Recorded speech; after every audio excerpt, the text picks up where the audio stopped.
Welcome to Gold Derby. I'm senior editor Denton Davidson here with Chanelle and Michaela, who finished in second and third place on season 2 of the Challenge USA. Congratulations to both of you for making the final. It was an impressive run to the end, and you had this powerful alliance that held strong, and then Desi took the championship. Was it at least somewhat satisfying that she won if you two couldn't? Chanelle, how about you first, since you were right behind her? Yeah, no, I am so happy for her to win. It's interesting, like for me, I didn't start this game wanting to make friends. I somehow did. The way that Michaela, Desi, and I all came together, like we did not come into this game working together. We did not plan to work together. They were not my closest allies early in the game, but the way that we were backed into a corner, it forced us to have to play together. And so I'm happy that one of us won. Obviously, I would wanted it to be me, but I'm so happy for Desi, and she's so deserving of it, especially after her USA 1 finish. And so, yeah, I'm happy with the outcome. It's my rookie season. I'm happy that I placed, well. So you three didn't know each other coming into this. No. No, not at all. Never spoke to them in my life. Michaela wouldn't even follow me back on Instagram. I don't watch Instagram like that, but Michelle told me she was coming, and I was like, "Who is it? Chanelle Howell? Follow." So how were you able to build this strong alliance? Because you really ended up running the game. You had Michelle with you at some points. You had Tori with you at one point. But the three of you held all the way to the top 3 spots. Michaela. I would say we came together based on, at least for me, I navigated towards them based on strategy. I was watching who was working with who in the house, how information shared, and then also whenever a person was nominated, who was catching balls. And I noticed very quickly when Desi was nominated, I caught a lot of balls that day, and had it not been for the hopper, I could have gone in. When I was nominated, Chanelle caught a lot of balls. Had it not been for the hopper, she would have gone in. So it was very clear to me that there are people who have a vested interest in trying to play us against each other. And so it just made sense for me to work with them so that we couldn't be used against each other. And Cassidy couldn't quite squeeze in there. You know, what She could. She had an opportunity. She just didn't take it. Okay, I was gonna say, what made her the go-to person? Like, what did she do wrong in her game that like didn't? Everything. What did Cassidy do right? So I'm sorry. This is recorded. Chanelle, go ahead, because I'm gonna tell too much truth. Okay. So I will say this, and I'll let Michaela take the latter half of this. In the game, the blue team was checked out in a way, right? The blue team, they won a lot. And I remember on days where we had to go into elimination tomorrow, the blue team is like, oh, let's take shots. Yeah. While I'm over here scrambling, Michaela's over here scrambling. We're hustling. We're trying to get our votes together, trying to protect ourselves, make sure balls that aren't falling on us.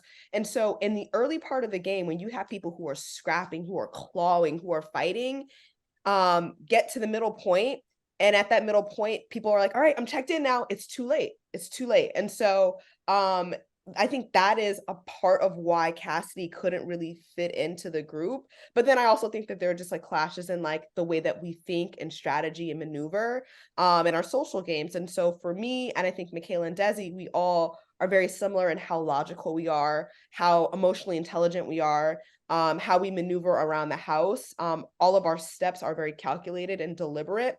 Versus, I remember sitting at the table once with Cassidy, and Bananas didn't want to have a really in-depth conversation with her. And she's like, I guess I'll just put my ball on him tonight.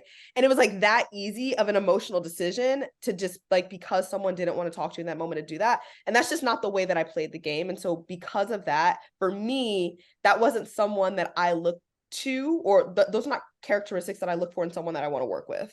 But yeah. I'll let Michaela take the other half of it. What I heard and what you're saying is liability. Cassidy painted herself to be a liability. So it would have been extra weight to try to partner with her towards the end of the game. There were no pros to doing that. It was all benefit for her and all risk for either one of us to try to work with her towards the end of the game. Towards the beginning of the game, I tried to have a couple conversations with Cassidy. I let her know about her little friend, Chris, how he was throwing her under the bus. Didn't help her. She just went back and said something to Chris about it. Now Chris is upset with me, right?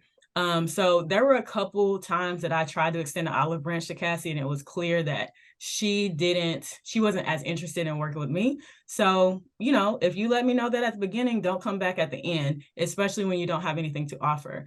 And then aside from that, I will say, you know, along the lines of how people that were not on blue had to navigate, you know, if blue wasn't winning, green was winning. The thing was, between the people on blue that weren't taking shots at red, between some of the people on our team on green, they didn't want to touch Big Brother, and they didn't want to touch certain people on red as well. So that's why I told Desi when she got nominated, you go into elimination tonight, you win, you have to go to blue, you have to send Alyssa over here so that there's a Big Brother girl that can get thrown in on green, right? Because what's going on with blue and red. So at the end of the day, like, the math just didn't add. Cassie's opportunity to make smart connections was at the beginning of the game when she was in power. She didn't use that time wisely. She ended up partnering with everybody that she sent home was her top person.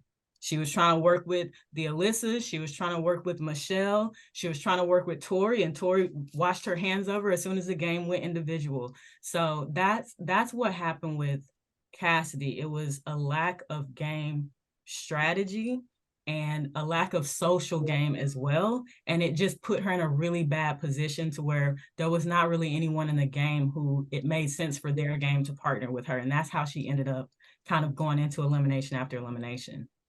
I want to talk about the final a little bit. Michaela, that scale killed your race. There were only two scales. Bananas was on one, Desi was on the other, and you got impatient and decided you're just going to take your chances and run, hoping Desi would get it wrong. So then you end up getting passed by these people on ATVs. Did that just sort of kill your momentum? And then by the end, I mean, you collapsed. There's medics. What do you remember about that moment, and what happened that we didn't see after that?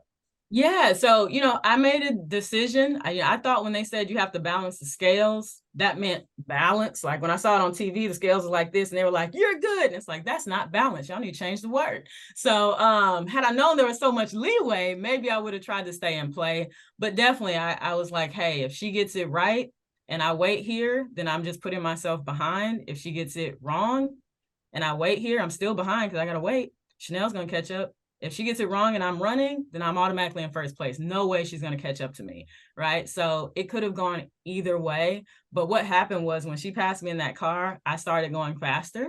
I ran out of water trying to catch up to an ATV. As you saw, like, me and Chanelle made it to the final checkpoint at essentially the same time. So there was a lot of ground made up there, but I just pushed my body way too hard and wasn't prepared for that level of, you know, endurance that's required to do something for 10 miles after not sleeping and not really eating well or not drinking water, those type of things. So I basically passed out after completing the third risk station and woke up in the car. So, you know, that's how that went. Chanelle, you avoided the arena right to the end. How nervous were you heading into that hall brawl against Cassidy, knowing that it was just like one away from the final? And also, as a fan of the show, I wasn't a fan of this hall brawl. I didn't really care for the puzzle at the end. I really just wanted you to just smash into each other. So what were your thoughts going into that hall brawl? Yeah, so we had known, or kind of assumed, I should say, we had assumed that the last elimination was going to be a hall brawl. So I'm excited. Like, I mean, you saw how I performed in oil wrestling with Michaela. Like, I was very excited for anything physical. And although Cassidy is bigger than me, she's got, you know, like 2-3 inches on me, I knew that I was a little bit heavier than her. And so definitely a matchup that I would be happy with. And so when I saw the hall brawl, we didn't know that it was a puzzle, but we saw something covered, and I just assumed that it was a puzzle. And I'm going to be honest, puzzles in my head are not my thing. I've seen Cassidy complete puzzles. I'm like, I know Cassidy's pretty solid at it. And so really in my head, I'm like, this could be a toss up, you know. I don't know how I'm going to do on a puzzle. Is it going to be a tanagram? Is it going to be, you know, a slide puzzle? I have no idea, but I thought that was something that was definitely going to give Cassie an upper hand. And so I was nervous. I was very nervous going into the hall brawl, not because of the hall brawl, only because of the puzzle. And I was just like, I was kind of annoyed. I was like, man, this makes the hall brawl obsolete completely. Like, what's the point of the puzzle? And so, yeah, I mean, when I saw the puzzle, I was like, okay, I've seen this before. I've seen this style of puzzle before. But I mean, that's like saying I've seen a tanagram before. I've seen a slide puzzle before. That doesn't give you an inherent advantage, I guess, in the actual game. And the thing I do want to clarify, everyone is like, oh, it was a guessing game. It was not a guessing game. That is a very reputable puzzle. It's shown up on the challenge in previous seasons. It's shown up on Survivor. So that is a puzzle that should be respected. While the boys guessed, the girls did not guess. I went back, I counted, Cassidy counted. My first answer was wrong. Her first answer was wrong, but I went back and I recounted. It wasn't a guessing game. It was a legitimate puzzle. And I felt good that I knew people would say, like, man, Chanelle kind of got to the end and she won in an elimination she should have won in because it's physical and she's a little bit bigger. But I'm like, no, if I beat someone in physical and I beat you in mental, I very cleanly, squarely have earned my spot. So Michaela, what are you most proud of when you look back on this season and what you were able to accomplish after season 1? I'm proud of the fact that I reflected myself. Like, there's not anything in the game that I had to apologize for during the game or after the game. And also that I was able to make it to the end, like leveraging strategy more than my body, because it's always possible to get thrown into elimination after elimination after elimination. And I made a conscious decision. I don't want to touch elimination in the first part of the game at all. And when I do touch it, I want people to think twice about putting me in again. And I feel like that happened. And when the game became individual, I was able to, hold my own there and influence some key decisions that impacted the game. So I love that I was able to lean more on strategy than just solely protecting myself, like clawing from the bottom, because that's no way to play. That's exhausting. So like, as much as I don't really care for Cassidy in terms of, my experience with her in the game, I do respect that she was able to keep her head on her shoulders while she had to claw through the game. It was her fault she was in that position, but that's a hard position to be in and make it as far as she did. So I have nothing but respect for that. But that's the game I did not want to play, and I'm glad I did not play that game. And Chanelle, you said going into this, you were a little self-conscious heading in because you didn't feel like a star on Survivor. I think that was one of your quotes. Did this sort of give you the self-confidence to maybe come back for another one, make you feel good about yourself as a competitor on these types of shows? Yeah, I definitely. I definitely dealt with a lot just internally after losing Survivor, and again, like losing my confidence, thinking that, I was supposed to be like, the hottest thing since sliced bread, and really just being just okay in the middle. And I think that's because of a lot of reasons, but coming into this game, I knew that it was going to be in my wheelhouse. I knew that I was going to live and die by my own hands, my own mind, like my own power, sheer hunger to win. And so yeah, like I definitely feel like my confidence is restored. I want to, work harder. And if I do get the call and it does kind of align with my life, I would absolutely love an opportunity to play again. If it does align. But yeah, I think I've definitely restored my confidence, and now I feel like nobody can't say nothing to me.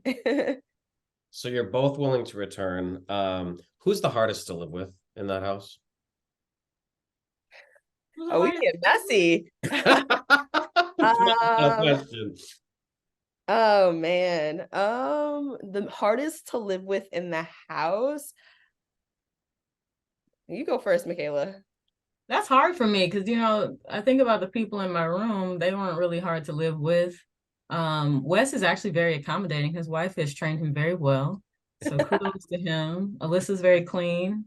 Michelle is reasonable. You got in a little fight with Michelle, though. I had a conversation where I, let her know about herself. Definitely. She walked into it. But yeah, it's hard to live with, but I can say the ones who were the best and easiest to live with, and they all should be their wives and future girlfriends should be proud. Sebastian, Lewis, Monty, and Tyler. Yes. They had the Zen Den. It always smelled good in there. Yeah. It was always clean. Everything was always in place. Like, those 4 men need to do a tutorial for all men coming of age. They need to do that. Well, we'll end on a positive note, and kudos to those guys. Chanelle and Michaela, congratulations on making that final. We hope to see both of you back on the challenge at some point. It's fun watching you, and thanks for chatting with Gold Derby today. Thank you. Thank you. Bye.